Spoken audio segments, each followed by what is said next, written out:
high wind, flames sweep through a pulpwood stockpile in Hull, Canada, across the river from the Dominion's capital city of Ottawa. Valuable machinery and tens of thousands of cords of wood are destroyed by the flame. Fire equipment from both cities plays streams of water on the 100-foot-high flames.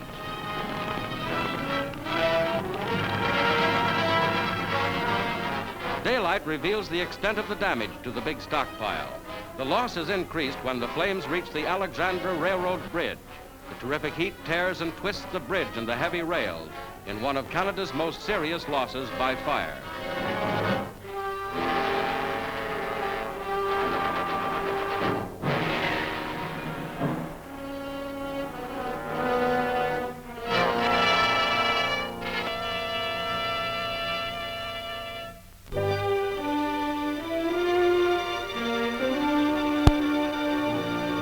Stretching mile after mile in the state of Florida are the world's greatest phosphate mines, a vast source of agricultural fertilizer. Containing 50% of the world's supply, these mines are working at full capacity to provide fertilizer to help revitalize the farms of war-torn countries. A tremendous dredge digs up the rich phosphate deposits which lie only 10 to 15 feet below the surface. 8 to 10 million cubic yards will be excavated this year. Most of it will be used to enrich the crops so badly needed to prevent famine in Europe and Asia. On a railroad trestle, the phosphate in its crude form is carried to a large stockpile. Bulldozers push it into pits, where it is transported underground on conveyor belts at the rate of 300 tons an hour. At the end of the belt line, the phosphate is loaded into cars for shipment abroad.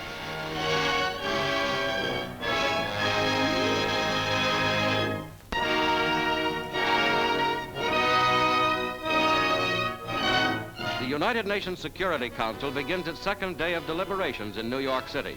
The main issue is Iran's dispute with Russia. The Soviet's Ambassador Gromyko has asked postponement of the matter for 2 weeks. But Britain's Sir Alexander Cadogan is for immediate discussion, as are America's Stettinius and Byrnes. Poland's Dr. Lange has supported the Soviet motion. Iran has filed formal charges with the Council, and Ambassador Hussein Ala is present to present his case if the Council so decides. But Gromyko strongly objects.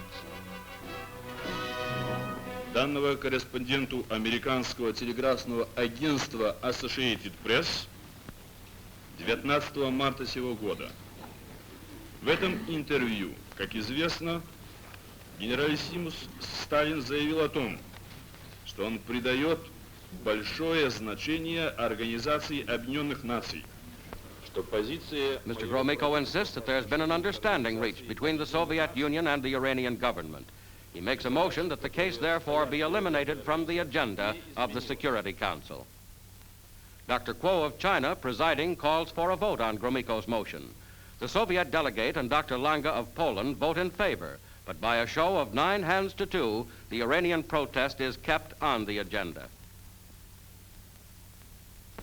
It has not been... Gromyko then calls for a postponement of the hearing of Iran's case for 2 weeks. United States Secretary Byrnes insists that Iran is entitled to a hearing on the question of postponement. We must give them a chance to be heard.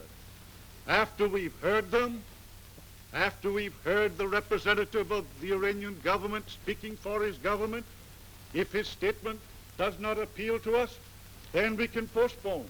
But to postpone without giving them a chance to be heard would be in violation of the spirit of the Charter. A Russian threat not to participate in the meetings if Iran is heard before April 10th is deplored by Delegate Van Kleffens of the Netherlands. A little disappointed that the delegate for the Soviet Union should have suggested that his government could not consent to a discussion before the 10th of April. Because I feel that if the Council thinks there should be a discussion, and I'm not entering into that question now because I want to see the representative of Iran sitting here at the table and hear what he says about this postponement question before I make up my mind. But if the Council came to the conclusion that there should be a discussion, I do not think that any individual member should paralyze such action or announce in advance, because that is a sort of pressure which I think is not quite the right thing, that it would not take part. It is one of the things we have undertaken by joining this organization, that we should cooperate, and I think that is in strict conformity with the purposes and principles as they have been enunciated in the beginning of the Charter. The next day, the issue is still before the Council, a subcommittee having been unable to arrive at a compromise in the meantime. Gromyko, Bonnet of France, and Cadogan of Britain take their places. Trygve Lie, UNO Secretary General, is present. In the front row again are the representatives of Iran. The argument proceeds as Egypt delegate Hassan brings up the rights of smaller nations. That the small countries today are waiting for your decision, because we want to see the big powers respect the treaty obligations. We want the big powers to know that if an independent country does not want to have foreign troops stationed on its soil, the big powers should comply to that. It is only in the light of these observations that I have moved the motion yesterday about asking the representatives of Iran to come here to the bench and explain his case. The whole world is waiting for our decision today. Dr. Quo puts the motion for postponement. Motion for postponement until This April 10th is the climax of the meeting. consideration of the Iranian case.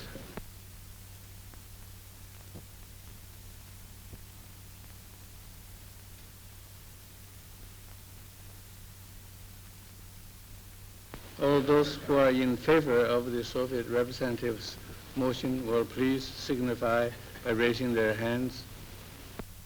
Again, the vote is 9-2 against postponement. 2 in favor, not carried.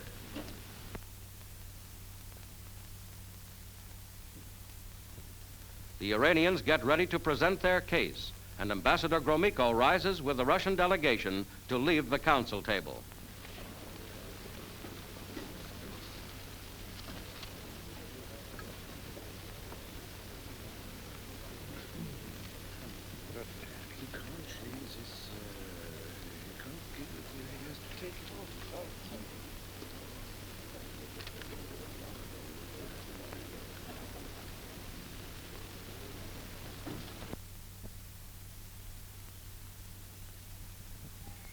But the meeting goes on. Next day, as Secretary of State Byrnes and the other delegates take their places, the attention of those present is called to the empty chair of the Soviet delegate. Iran's ambassador, Hussein Ala, urging United Nations action, continues the presentation of Iran's position. He regrets the absence of the Soviet delegation. I'm sorry that my Russian colleague is not here, for in responding further to his request for postponement, I wish above all to be accurate and fair. And I would be happier if he were here to correct at first hand any misunderstanding on my part of the position of his government. It is of the utmost importance that the assurances regarding evacuation be clarified without delay. It is of the utmost importance that these assurances be communicated to this Council, in whose hands Iran has placed its case. The Council adjourns to seek further information from the governments of both parties to the dispute.